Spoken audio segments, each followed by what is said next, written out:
Hello everyone. इस video में हम डिस्कस करेंगे हर्पीस वायरस के बारे में।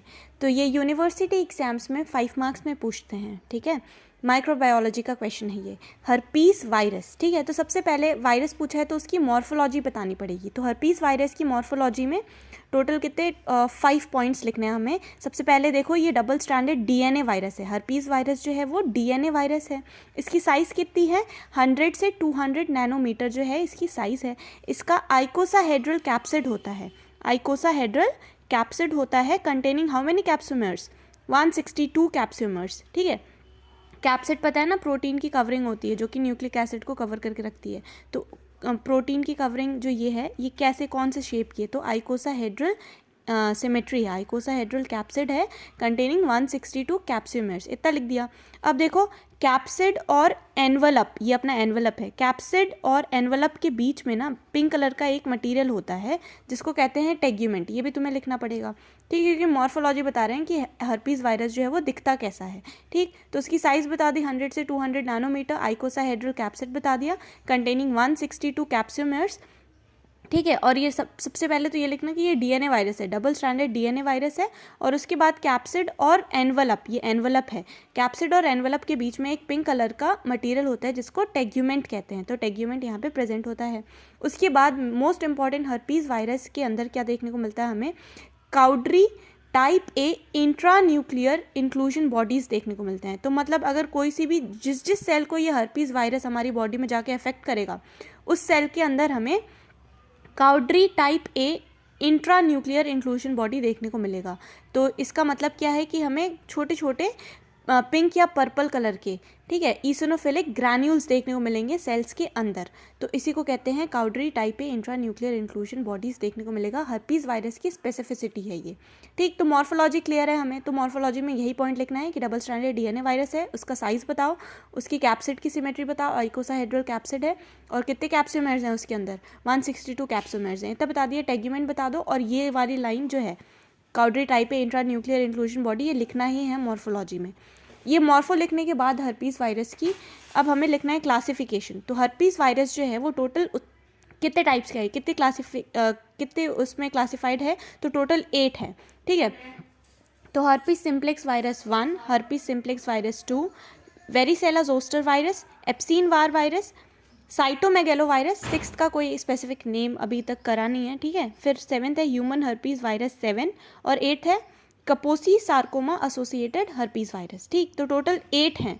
8 क्लासिफिकेशन है हर्पीस वायरस के। HSV1, HSV2, varicella zoster virus जो कि चिकन पॉक्स कराता है, एप्सिन बार वायरस, ठीक है, बर्कीट्स लिम्फोमा कराता है, साइटोमेगेलो वायरस जो होता है एक, ठीक है, एक कपोसी सार्कोमा हर्पीस वायरस होता है, ठीक। तो ये टोटल 8 के नाम लिखने हैं, ठीक है। ऐसा डायग्राम और मॉर्फो और क्लासिफिकेशन अब इतना क्लियर हो गया। अब देखो, अब इसमें हमें लिखना क्या क्या है। हर्पीस सिम्प्लेक्स वायरस 1 जो है वो क्या कराता है? ऊपर के बॉडी में ना फुंसियाँ लीजन्स कराता है। HSV1 जो है वो अपर बॉडी लीजन्स कराता है, जैसे कि माउथ में, फेस में, वहाँ पे लीजन्स कराएगा। और HSV2 वायरस जो है वो क्या कराएगी? वो नीचे जेनाइटल एरिया में वो जेनाइटल एरिया में लीजन्स बनाती है, HSV2, ठीक है। वेरिसेला जोस्टर वायरस जो है, वेरिसेला का मतलब चिकन पॉक्स कराती है ये। जोस्टर मतलब उसके बाद, चिकन पॉक्स के बाद क्या, उसके बाद जो होता है वो शिंगल्स जो होता है ना, वेरिसेला जोस्टर वायरस, तो वो पढ़ेंगे। एप्सिन बार वायरस में हमें बर्कीट लिम्फोमा के बारे में 2-3 पॉइंट पढ़ना है। साइटोमेगेलो वायरस बस इतना ही करना है, ठीक है। तो स्टार्ट करते हैं हर्पीस सिम्प्लेक्स वायरस टाइप 1 जो है। तो हर्पीस सिम्प्लेक्स वायरस टाइप 1 जो है, इट इज़ अब ये ट्रांसमिशन कैसे होता है? It is transmitted direct contact, droplet spread from cases और कैरियर। तो मतलब direct skin to skin contact से ये ट्रांसमिटेड हो सकता है, ये अपना ये HSV1 वायरस जो है। और HSV2 कैसे ट्रांसमिट होता है? सेक्शुअली ट्रांसमिटेड डिजीज़ है ये HSV2 वायरस, ठीक। तो देखो, HSV1 और HSV2 में डिफरेंस अपन ऐसे ही लिखेंगे डायरेक्टली। क्या लिखेंगे? HSV टाइप 1 जो है ये कहाँ पे लीजन्स कराएगा? Around mouth. और जो टाइप 2 है ये जेनाइटल एरियाज में लीजन्स कराएंगी। लीजन्स मतलब फुंसी वगैरह, ठीक है। तो HSV type 1 cause lesion around mouth, HSV type 2 cause lesion around genital area. इतना क्लियर है। HSV टाइप 1 वायरस जो है, it is transmitted via droplet infection, ठीक। और जो टाइप 2 है, इट इज़ ट्रांसमिटेड बाय, मतलब सेक्शुअली ट्रांसमिटेड डिजीज़ है ये HSV टाइप 2 वायरस वाली जो है। और HSV टाइप 1 जो है वो सेंसिटिव है एंटीवायरल, क्योंकि माउथ लीजन्स माउथ में ही हो रहे हैं, तो अपन कोई सी भी एंटीवायरल उसको ड्रग देंगे तो वो किल हो जाएगी और वो ठीक हो जाएगी। सेंसिटिव टू एंटीवायरल है ये, ठीक है। और ये जो है वो रेजिस्टेंट है, HSV टाइप 2 जो है वो रेजिस्टेंट है। क्यों रेजिस्टेंट है? क्योंकि वो बहुत ज़्यादा न्यूरोविरुलेंट है, बहुत ज़्यादा न्यूरोविरुलेंट है, और ये लेस न्यूरोविरुलेंट है, ठीक है। उसके बाद लास्ट पॉइंट है, ये क्वेश्चन पूछते हैं, लेस टेम्परेचर सेंसिटिव है ये। HSV टाइप 1 जो है वो लेस टेम्परेचर सेंसिटिव है और ये मोर टेम्परेचर सेंसिटिव है। तो ये 5 पॉइंट का डिफरेंस लिखना है हमें HSV टाइप 1 में और टाइप 2 में। तो टाइप 1 में देखो, lesion around mouth transmitted by droplet infection, sensitive होता है एंटीवायरल ड्रग से, लेस न्यूरोविरुलेंट होता है और लेस टेम्परेचर सेंसिटिव होता है। टाइप 1 खत्म। टाइप 2 में क्या लिखेंगे? यहाँ के lesions around genital area sexually transmitted disease है, ठीक है, रेजिस्टेंट है एंटीवायरल ड्रग्स के, और मोर न्यूरोविलेंट, मोर टेम्परेचर सेंसिटिव। तो इतना लिख दिया। पैथोजेनेसिस लिखनी पड़ेगी, टाइप 1 टाइप 2 जो है वो कैसे कैसे हो रहा है। तो देखो, जो प्राइमरी इन्फेक्शन है वो कैसे हो रहा है? The primary infection occurred through skin, mucous membrane और eyes which result in vesicle formation. तो प्राइमरी इन्फेक्शन जो है वो skin direct contact, mucous membrane और आइस डायरेक्ट कॉन्टैक्ट से प्राइमरी इन्फेक्शन हुआ और वहाँ पे वेसाइकल फॉर्मेशन मतलब फुंसी बनना स्टार्ट हो गई, वेसाइकल फॉर्मेशन स्टार्ट हो गया।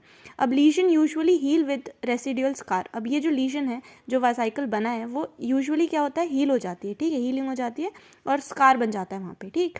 After this primary infection the virus अब क्या करता है? वहाँ पे वायरस अभी भी प्रेजेंट है, वो हीलिंग तो हो गई लेकिन अंदर में प्रेजेंट है। वो अब क्या करेगा?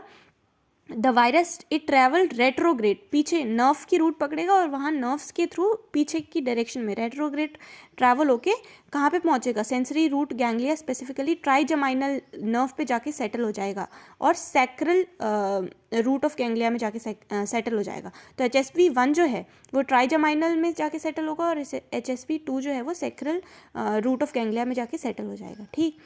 तो अब ये यहाँ पे जाके सेटल क्यों हो गए? तो ये जो है वो नर्व रूट में जाके, ट्राइजेमाइनल नर्व रूट में जाके सेटल हो गया। एक HSV 2 जो है वो सैक्रल रूट में जाके सेटल हो गया। जब भी इम्यूनिटी वापस से उस इंसान को, जब भी कभी दूसरे टाइम फीवर होगा, ठीक है, कोल्ड होगा, फीवर होगा, सर्जरी, कुछ भी बड़ा सा ऑपरेशन वो करेगा, जब उसकी इम्यूनिटी एकदम डाउन हो जाएगी, तब क्या होगा? तब ये जो वायरस जो हैं वो जो रेट्रोग्रेड जाके जो डोरमेंट स्टेट में यहाँ पे प्रेजेंट है, वो क्या होंगे? वो वापस से रिएक्टिवेट हो जाएंगे और वापस से क्या करेंगे ये लोग? इन्फेक्शन करेंगे, ठीक है, गेट्स रिएक्टिवेटेड और लेटर वाली इन्फेक्शन फिर वापस से फुंसी वेसाइकल फॉर्मेशन स्टार्ट कर देंगे वहाँ पे ही, ठीक। तो ये इसकी पैथोजेनेसिस है, इतना ही लिखना है कि the primary infection occur through, सबसे पहले इन्फेक्शन कैसे हो रहा है? थ्रू स्किन के कॉन्टैक्ट से, म्यूकस मेम्ब्रेन या आइज से प्राइमरी इन्फेक्शन हुआ and it will result in vesicle formation. Vesicle formation हो गया, it will usually heal with residual scarring. After this primary infection the virus travel, retrograde जाएगा virus और वहाँ पे जाके रेट्रोग्रेड गया intra axonal to sensory root ganglia and they settle into trigeminal. HSV 1 settle into trigeminal and HSV 2 settle into sacral root ganglia में, ठीक। और whenever the immunity drops it gets reactivated and cause later infection, ठीक। अब lab diagnosis कैसे करेंगे कि किसी को HSV वायरस 1 या टाइप 2 जो भी है, इस हर्पीस सिम्प्लेक्स वायरस से डिजीज़ हो रखी है, कैसे डायग्नोसिस करेंगे? तो टी-ज़ैंक स्मेयर बनाते हैं हम। तो जो भी उसका वसाइकल है, जो भी उसकी फुंसी है, उससे अपन फ्लूइड एस्पिरेट करके स्मेयर बनाते हैं स्लाइड में। तो टी-ज़ैंक स्मेयर जिसको कहते हैं, वहाँ पे हमें 3 चीज़ें कॉमन देखने को मिलेगी। बलूनिंग देखने को मिलेगा, सिंशिया देखने को मिलेगा, सिंसाइशिया, ठीक है, और Cowdry type A, inclusion intranuclear inclusion bodies देखने को मिलेंगी, ठीक है। तो ये तो स्पेसिफिक है कि ये अगर पता करना है कि हर्पीस सिम्प्लेक्स वायरस ही है तो ये स्मेयर करते हैं। बाकी PCR DNA प्रोब भी कर सकते हैं, ठीक है। तो इसमें इतना ही है। ये पैथोजेनेसिस लिखनी है, लैब डायग्नोसिस में टी-ज़ैंक स्मेयर बताना है, बलूनिंग देखने को मिलेगी, सिंसेंशिया मतलब बहुत सारे सेल्स जो हैं वो आपस में ऐसे एक दूसरे से एकदम क्लम्पिंग देखने को मिलेगी सेल्स की, ठीक है। सिंसाइशिया देखने को मिलेगा, क्वाड्री टाइप पे इंट्रान्यूक्लियर इंक्लूजन बॉडीज़ देखने को मिलेंगी। तो ये तो हमने पढ़ा हर्पीस सिम्प्लेक्स वायरस 1 और वायरस 2 के बारे में। वेरिसोला जोस्टर के बारे में हम नेक्स्ट वीडियो में डिस्कस करेंगे, ठीक है। तो इतना तो क्लियर है ना। मॉर्फोलॉजी लिखनी है, क्लासिफिकेशन लिखना है, टाइप 1 टाइप 2 डायरेक्ट ये टेबल बना देना, ठीक है, 5 पॉइंट्स ये लिखना है। फिर पैथोजेनेसिस बता दो कि प्राइमरी इन्फेक्शन कैसे हो रहा है। उसके बाद फिर रेट्रोग्रेड चला जाता है वायरस, डोरमेंट रहता है, फिर इम्यूनिटी जब डाउन होती है तो वापस से इन्फेक्शन हो जाता है, उसको वापस से साइकिल्स फॉर्म होने लगते हैं। लैब डायग्नोसिस टी जैंक स्मेयर करते हैं, टी जैंक स्मेयर, तो उसमें हमें क्या देखने को मिलता है, बलूनिंग देखने को मिलती है सेल्स में, सिंसाइशिया देखने को मिलता है और कॉड्री टाइप पे इंट्रान्यूक्लियर इंक्लूजन बॉडीज देखने को मिलते हैं। और लैब डायग्नोसिस के और क्या कर सकते हैं, पीसीआर कर सकते हैं, ठीक है, polymerase chain reaction, DNA probe कर सकते हैं। तो इतना ही है हर्पीस सिम्प्लेक्स वायरस के बारे में।